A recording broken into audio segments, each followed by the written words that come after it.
Last night, the Titans signed versatile defensive lineman Dre'Mont Jones. How does he impact the Titans' need at edge? Is he an inside player, outside player, or both? We're going to talk about it now. This is the Music City Audible. Let's get to it. Welcome everyone to another episode of the Music City Audible podcast presented by Broadway Sports Media in partnership with 440 Sports. Another day of free agency, another podcast for us. Justin, we are a little late to reacting to this news, but it was kind of late at night. We'd already done 2 pods. We knew we were going to do one today anyway. So here we are to react to Dre'Mont Jones signing with the Titans. How's it going? Yeah, you kind of read my mind last night. Like I was borderline laying in bed when this happened. And I texted you like, oh man, they got Dre'Mont Jones. And Graver's immediate response was, I'm not potting right now. It's like 10 o'clock at night. We got 2 episodes out today. Both are doing really well. Like, let's save this one for the morning.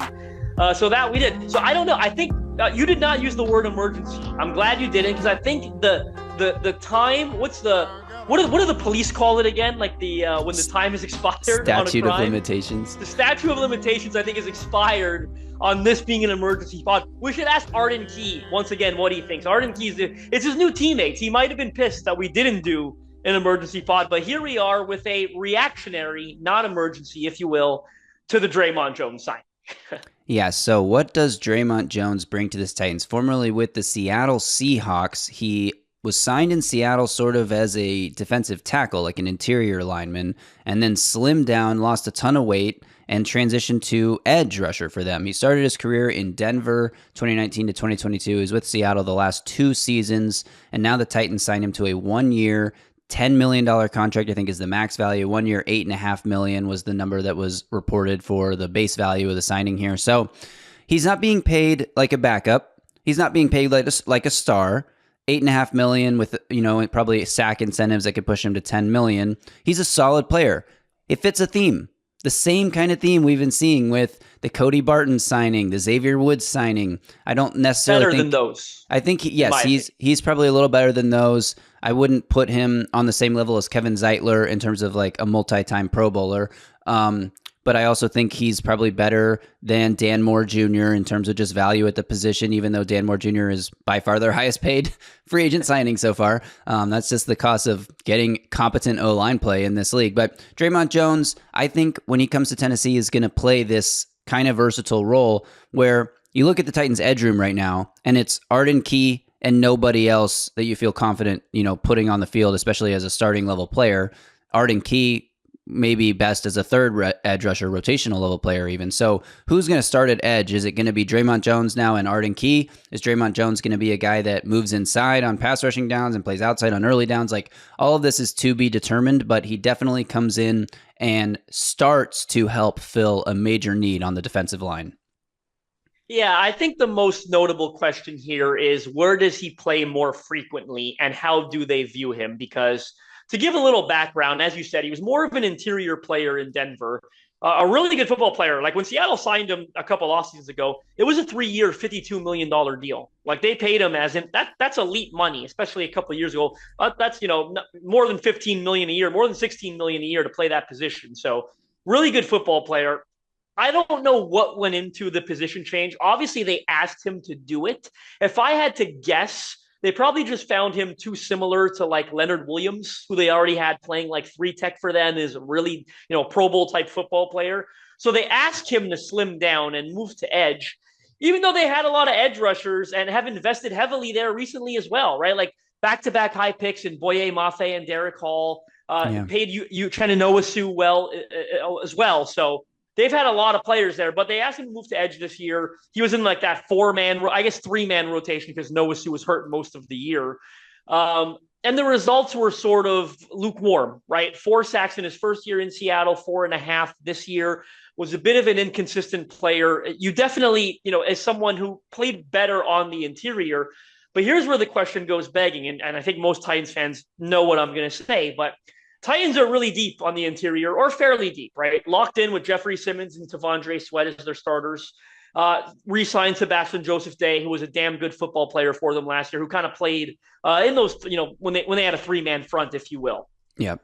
they've got nothing at edge, right? Well, Like hang we're on. not They also tendered Keandre Coburn, so they have they're another right, of spot course. deep on the interior. More of a nose, in my opinion, Yeah, direct but backup for Sweat. But you're right, he does impact that room, and a good football player who's going to make the team. So they got four interior guys who are on the 53-man roster, barring a shocking trade for Jeffrey Simmons, which honestly I would rule out nothing at this point. But if Jeffrey is here, which we assume he will be, they're deep, four deep already at the interior spot.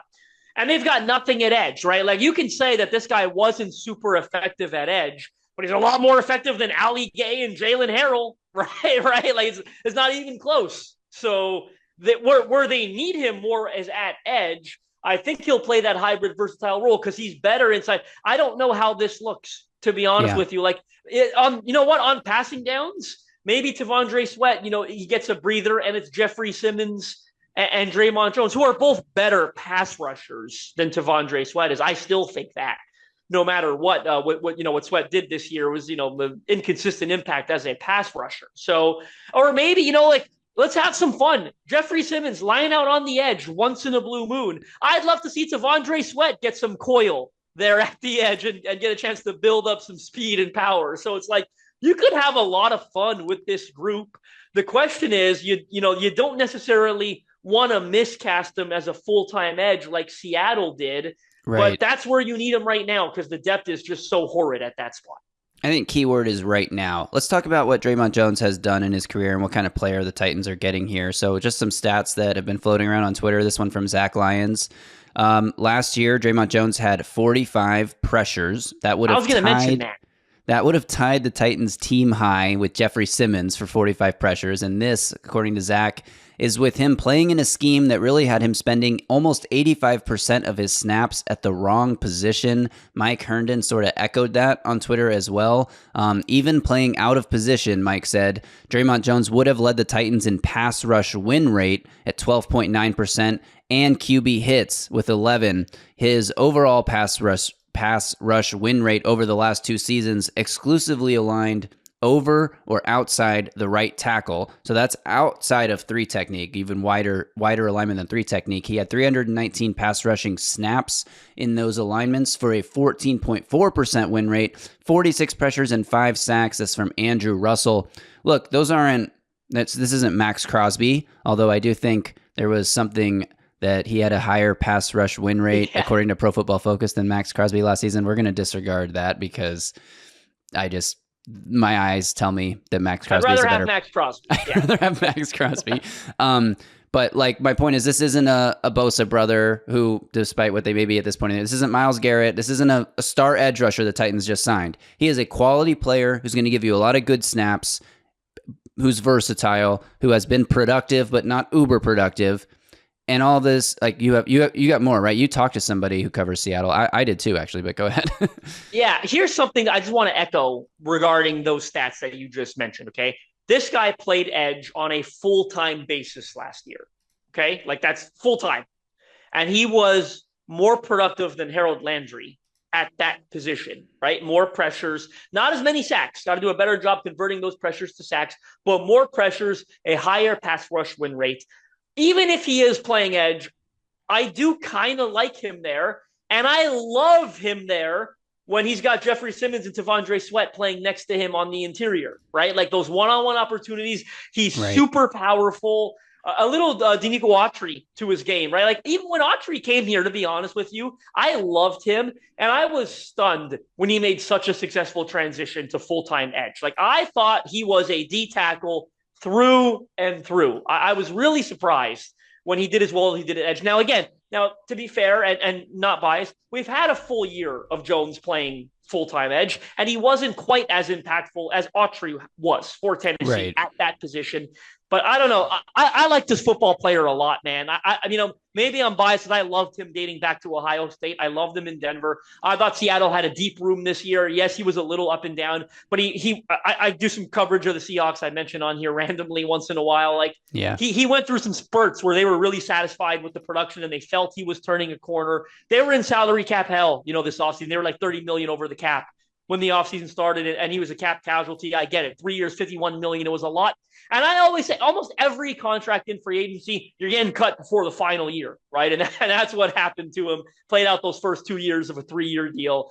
I like the player. Again, context. You can complain about what he was on the edge for Seattle, but when you factor in that he was, more efficient than Harold Landry, and then when you're freaking comparing it to Jalen Harrell and Ali Gay, which is what they have as depth right now, night and day difference.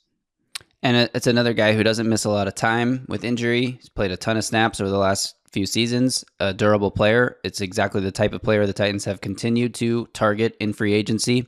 But I also want to talk about what this does to the rest of the edge position, because you could view this as the Titans want to take Abdul Carter with the first pick or trade down and take Abdul Carter, and then their edge room will be set, right? I think it's more likely they go sign another guy. I do think they're going to draft one, and Paul Kaharski tweeted last night the Titans will be drafting an edge high. That was his words, high, which could mean pick 35, it could mean pick 3, could mean pick 1, it could mean a trade down from 35, it could mean a trade up with those multiple 4th, 5th, and 6th rounders back into the 3rd round.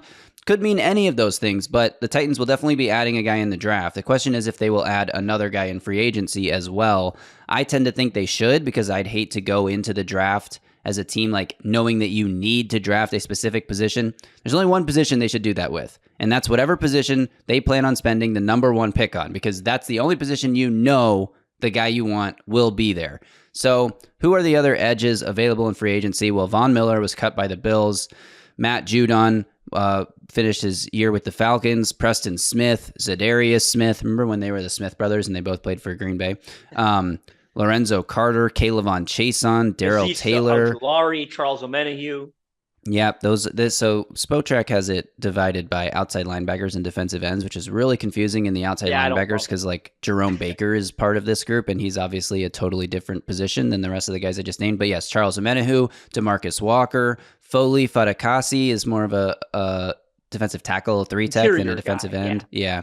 But he's listed here too. John Kaminsky, Cleveland Farrell, Dante Fowler Jr., Emmanuel Ogba, Jerry Hughes. I mean, there are a couple guys that would be able to contribute. Again, nothing high end, but if you signed a Preston Smith, a Zadarius Smith, and a Ziso Jalari, a Dante Fowler, I'd be slightly intrigued by Kaylavon Chason. Like, there are a couple guys that could contribute as like a number 3 or 4 type, but they don't have a current number 1. I would say right now, they've got like maybe a low end 2 in Dre'Mont Jones. I think might be a fair thing to say.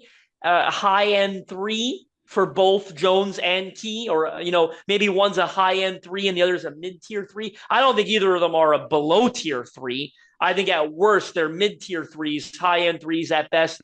I like Jones better than Key. I just do. I think he's a more consistent player. I like the skill set. I like his ability to convert speed to power. Very, very powerful edge rusher. One of the more powerful ones they've had recently. Totally different skill set than what Harold Landry gave them, and even what Arden Key gives them. So, yes, This room still lacks a true number 1.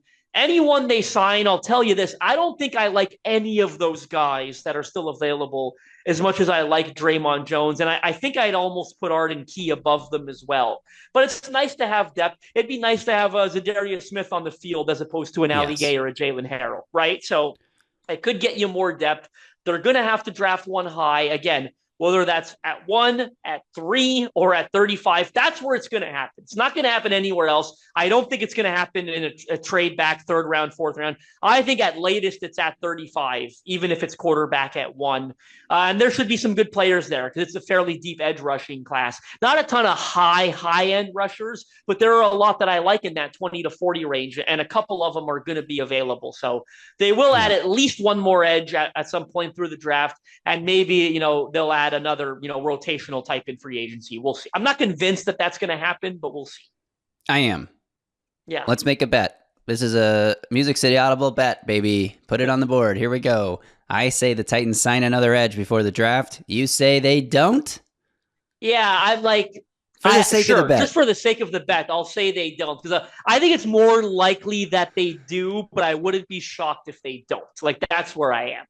Okay. I think the range of guys available is everywhere from like pure depth piece guy to aging veteran. If they sign you don't win the bet if they sign John Kaminsky. Like, I mean, why not? It's got to be one of those like no, somewhat notable. Azeez Ojulari. I'd give you Clayton Farrell. I'd give you Fowler, Chase on one of the Smiths, Menu. I'll give you one of those. But if they sign a camp body, no. Okay, fair enough. But I do think that they will sign. I mean, they need depth because players get hurt in the NFL, and like no team should know that better than the freaking Titans right now. So they're going to need more bodies here anyway. So I do think they'll add obviously camp bodies, but I think they're going to sign somebody. I would be up for a DeMarcus Walker reunion. I'd be up for a Charles Omenihu Hookem reunion with Mike Borgonzi. Walker when he was here. Yeah. He got overpaid in Chicago, but remember, you know why he got overpaid in Chicago, by the way? Because he played well for the Titans? With Jeffrey Simmons and everything they had on the deal. I mean, I do think, I think Mike Vrabel and Terrell Williams probably helped a lot with that, to be honest with you. And they had Bud Dupree, I think, and Harold Landry playing better at that time too. But I still really like what they've got on the D-line right now. And I think Walker could come in and take advantage of that supporting cast. I'd love that reunion. Yeah. All right. So that's where we stand with the edge group for the Titans right now. They are probably still going to add a quarterback. If they don't add a quarterback, I don't know. Does Will Levis back up Cam Ward? We'll see what happens, I guess. If I had to, this isn't a bold prediction, but I don't think Will Levis is going to be on the 2025 roster. Like, I agree. I think he'll be on the 2025 training camp roster, and they'll dangle him and try to showcase him during the preseason, and then try to flip him for a late round pick swap or a conditional 7th or something at the end of August. That's what I think happens with Will Levis. Yeah, like I think if they're planning to draft Cam Ward, Will Levis is not going to have any interest in being a mentor backup. Like he's going to ask for a trade, and they're going to have to honor that. If now they could still sign even no matter what. Actually, I don't think Will Levis is going to be on the 2025 list.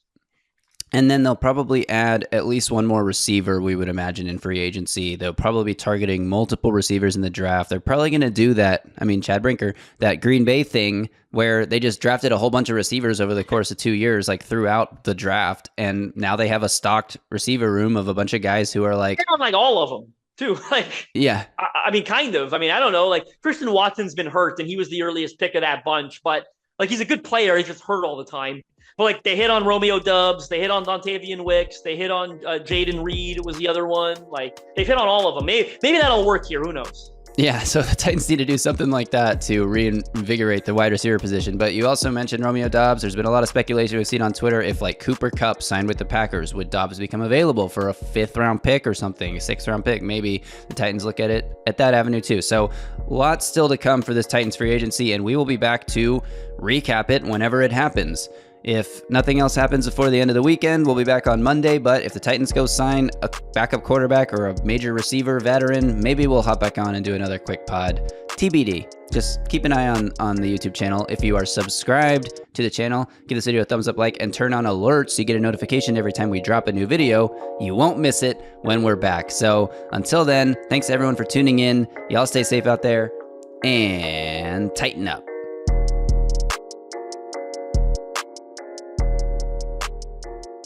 A Broadway sports media production.